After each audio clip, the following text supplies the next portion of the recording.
ये जो त्रिफला है इसमें सबसे अच्छा फल आंवला, फिर बहेड़ा, फिर हरडे। ये सबसे दुनिया में अद्भुत चीज है, लेकिन इसकी मात्रा के बारे में उन्होंने जो कहा है वो ध्यान रखिए। ज्यादातर लोग त्रिफला इस्तेमाल करते हैं, करिए, बहुत अच्छा है, लेकिन मात्रा ध्यान रखिए। हम क्या करते हैं कि हर, बहेड़ा, आंवला तीनों मैं कहूं तीनों बराबर मात्रा में मिला के त्रिफला बनाते हैं। वो कहते हैं कि ये उतना उपयोगी नहीं है, और हमने करके भी देखा। वो कहते हैं कि त्रिफला सबसे अच्छा होता है 1, 2, 3 के अनुपात में। पहला है हरडे 1 अनुपात, दूसरा है बहेड़ा 2 अनुपात, और तीसरा है आंवला 3 अनुपात। अब इसको मात्रा में कहूं, अगर त्रिफला बनाना है तो हरडे लेना 100 ग्राम, बहेड़ा लेना 200 ग्राम और आंवला लेना 300 ग्राम। तो ये 100, 200, 300 ग्राम की मात्रा में आप जो त्रिफला चूर्ण तैयार करेंगे वो कहते हैं ये अद्भुत है, वात, पित्त, कफ तीनों का नाश कर। अब वात, पित्त, कफ तीनों से आप अगर ग्रसित हैं तो आप त्रिफला जरूर लीजिए। कैसे लाएं? त्रिफला लेने के 2 नियम बताए उन्होंने, एक रात को और एक सवेरे। सवेरे का नियम उनका यह है कि सवेरे सवेरे अगर त्रिफला खाएं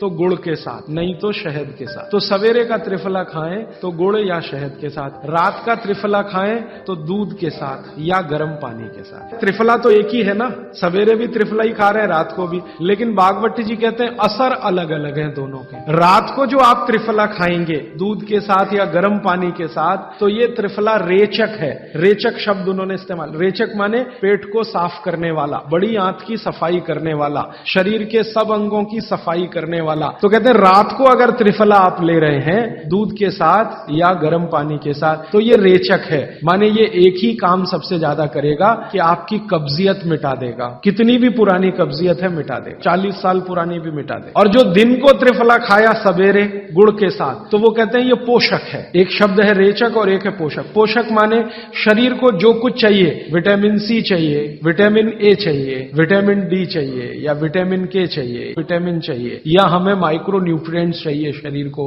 कैल्शियम चाहिए, आयरन चाहिए, वगैरह वगैरह। तो शरीर को अगर पोषकता चाहिए तो त्रिफला सवेरे खाना, और शरीर में आप मानते हैं कि हमारी कब्जियत ठीक करने के लिए तो त्रिफला रात को खाना। दोनों समय के त्रिफले में बिल्कुल अलग तरह के परिणाम आते हैं।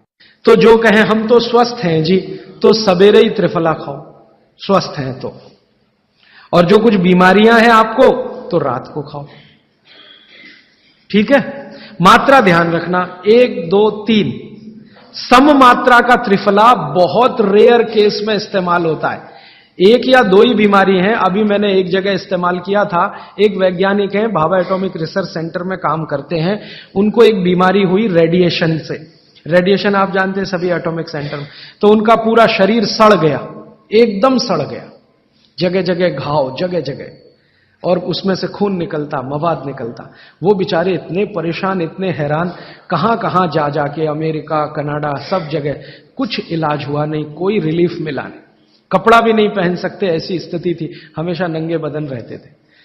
तो ऐसे ही किसी ने मुझे उनके बारे में बताया। बंबई तो मैं अक्सर जाता रहता हूं कि हाजी भाई एक ऐसे व्यक्ति हैं, तो मैं उनको गया था मिलने और देखने। तो मैंने देखा सच में हालत बहुत खराब थी। तब मैंने उनसे कहा कि आप बहुत परेशान हैं। हाँ बहुत परेशान हूं, दवा सब काम लेके देख ली, कुछ उपयोग होता नहीं। मैंने कहा मैं होम्योपैथी दूं? उन्होंने कहा होम्योपैथी मैं नहीं लेना चाहता। तो मैं पूछा चलो आप फिर एक काम करो, त्रिफला चूर्ण खाओ बस, और कुछ मत करो। तो उन्होंने त्रिफला चूर्ण शुरू किया। ये मैंने बताया 1, 2, 3 शुरू किया। 3-4 महीने में रिजल्ट बहुत थोड़ा आया, थोड़ा आया। फिर मैंने कहा मात्रा बदल के देखते हैं। फिर उनकी सम मात्रा की मैंने, बराबर जितनी मात्रा आंवला, बराबर उतनी मात्रा बहेड़ा, बराबर उतनी हरडे। अभी स्थिति यह है कि वो बिल्कुल ठीक है। 1-1.25 साल उनको हुआ त्रिफला खाते खाते, बिल्कुल ठीक है, और पहले से ज्यादा प्रफुल्लित है, पहले से ज्यादा एनर्जेटिक है। आप जानते हैं रेडिएशन का दुनिया में इलाज नहीं है। ये उदाहरण मैंने जानबूझ के दिया, ऐसे सैकड़ों उदाहरण है मेरे पास। रेडिएशन का दुनिया में इलाज नहीं है, लेकिन त्रिफला चूर्ण के पास उसका इलाज है। अगर यही त्रिफला चूर्ण अमेरिका में हुआ होता ना, यूरोप में हुआ होता, तो अब तक इस पर पेटेंट लेकर करोड़ों डॉलर कमाए होते उन्होंने। ये हमारे यहां प्रचंड मात्रा में है, हर घर में है, हर गांव में है, इसलिए हमें इसकी कीमत नहीं मालूम। मैं आपसे फिर कह रहा हूं, आपके सोचने का नजरिया बदल दीजिए। प्रकृति ने जो चीजें प्रचंड मात्रा में हमको दी हैं वो उतनी ही कीमती हैं। वो प्रकृति की हमारे ऊपर कृपा है जो हमारी जरूरत के हिसाब से दी है। आंवले का इतना उत्पादन इस देश में होता है आप जानते हैं।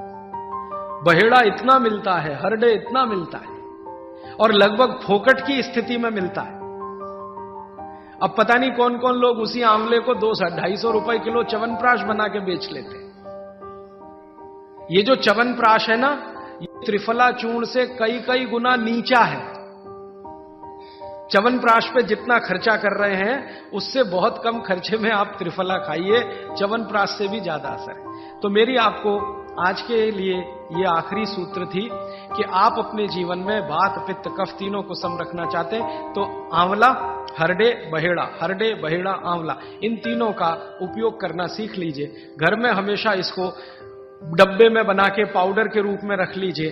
अब आप कहेंगे इन तीनों को एक साथ खाएं, आप अकेला आंवला भी खा सकते हैं। आंवला तीनों दोष दूर करता है, वात पित्त कफ। हरडे तीनों दोष दूर करता है, वात पित्त कफ। और बहेड़ा तीनों दोष दूर करता है, वात पित्त कफ। इसलिए भागवत जी कहते हैं सर्वोत्तम फल यही है, आंवला, हरडे, बहेड़ा। दूसरे फलों से कई गुने ज्यादा ताकतवर यही फल है, आंवला, हरडे, बहेड़ा।